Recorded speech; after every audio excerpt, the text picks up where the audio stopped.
Okay, welcome to Healthy Lifestyle with Eraldo, a show dedicated to helping you live a longer and healthier life while giving you the inside scoop on all of the latest fitness, health, and lifestyle trends. And of course, most importantly, having fun while doing it. So we can all agree that the internet can be a great resource. However, giving children too much access could lead to some serious security issues.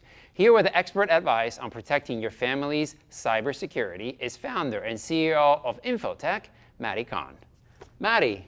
Good seeing you again. It's a pleasure to have you back on pleasure again. Always being on the show. So security is an issue, but what I want to get to is, should parents be concerned when their kids are filling out those app questions that they ask you? Should they be concerned about that? Absolutely. Or? No question they should be concerned.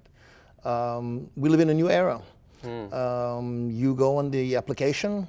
If you've ever, I don't know if you ever tried even a simple application like Snapshot or any of those. Sure. And what's the first question? Will you allow us access to your camera? That's correct. Will you allow us access to your contact information? Would you allow us to this? And you can choose to say no and not play the game. Okay. And everybody says yes, and they play the game. We've had instances, not to mention application, where it became clear that with part of those answers, the application, when Pokemon first came out, Right. they had full access to all the information of whoever signed up for them. They said it was a glitch that was fixed 24 hours later. Right. But they had access. Should we be concerned? You bet we should concern. We don't have control of it. We don't have control over kids. Kids are less aware of the risks. They're far more naive. They tend to provide information faster.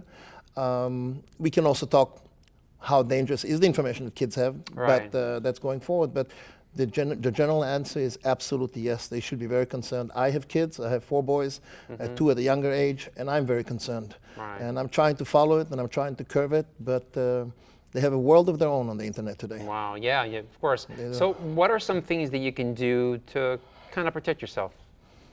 Well, the first answer everybody provides is education. Okay. And I don't knock that down. Education is important. Right. Talk to your kids, explain to your kids the risk, show them. But in a bit of a macabre fashion, you can compare it to sex education or the warning that we give our kids. You know how seriously they take us on that. You can only imagine how seriously little kids take us when we tell them they're playing their Pokemon game or their fun games. You say, and all of a sudden an adult comes in, you should be aware of security issues.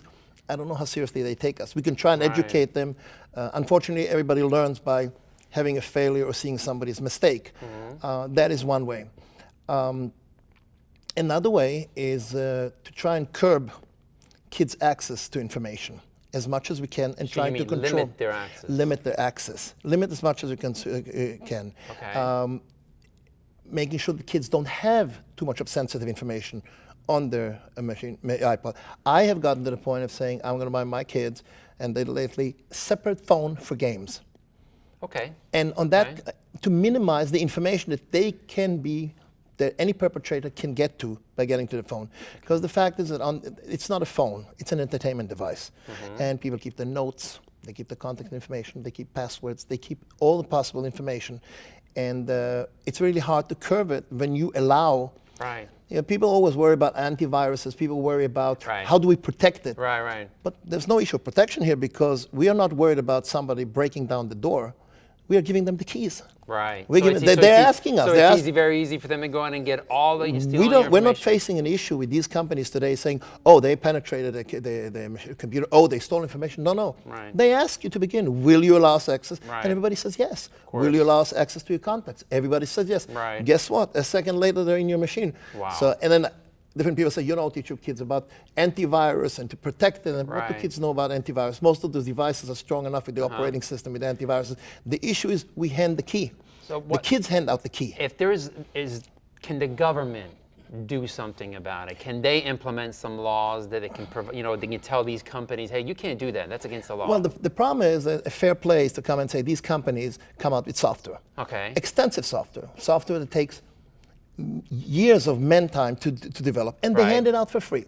Right. Their argument, that's how they get them in, right? So their argument is, hey, don't we deserve the right to get some information back in return to know how our system performs? Okay. That's the argument. I personally am a bit on the fence with that argument, because I'm not sure how having access to my son's contact information can help them, right? Yeah. I would much rather that they would have a screen that they force the kid, let's say after you played 5 games, screen comes up and says, you have to give us your evaluation. If not, you're not going to continue playing. I guarantee you every kid will fill it up. Do you like it 1 to 5 graded? Do you like the game? Are you satisfied? Does it perform? And so on. But that is not the case. The case is they are asking for a lot of private information, but far more than that. If you take, there are certain applications, it used to be the application just come into the house, but today applications, if we talk about Pokemon Go. Right. So can the parents access information through the phones that they have, or? That the kids have? The kids, yeah. The kids have their own information. Now, in certain cases, parents want to protect them, and what they do, they give the kid their iPad, and they put some kind of a monitoring software, which is the worst thing to do. Right. Because now the perpetrator doesn't only have access to the kids, and now he has But information. now they're getting with the parents. Everybody. So I would never suggest a parent to share their iPod, their Samsung, their Android phone. I would never suggest them to share it with your kid. Give your kid a separate device. More than that, give your kid a clean device. Don't, once they're in, they're in. Right. And that is a major issue. Wow. So I know that there's a lot of talk, especially during this political season, about some of the hacking that's been going on. Do you know? Well, I mean, on the hacking for the games? Yes, or the hacking? absolutely. Well, I don't know how much of the hacking for the game has been going on. I think that most of the cases. Well, will is they that take we advantage of the fact that there's a hacking in the game and go into your personal thing, maybe? Well, they take advantage of the game itself and they go in.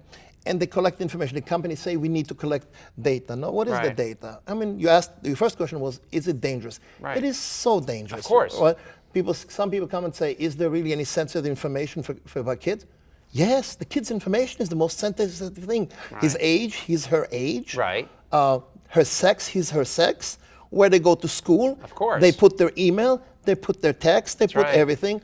God, and I don't want to go in the description of the door we're opening, the door in terms of perpetrators, future identity theft, not to mention perpetrator luring kids, opening the door.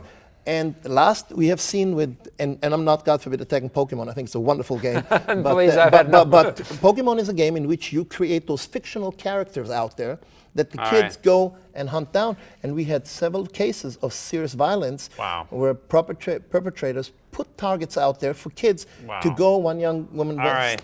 And so on. And so on. Matti, I'm sorry, but we have to go. We're out of time. Thank you so much. I appreciate it. All right, guys, from cybersecurity to virtual reality. Ahead, we find out why the three-dimensional world is becoming such a huge trend when healthy lifestyle returns in just a moment.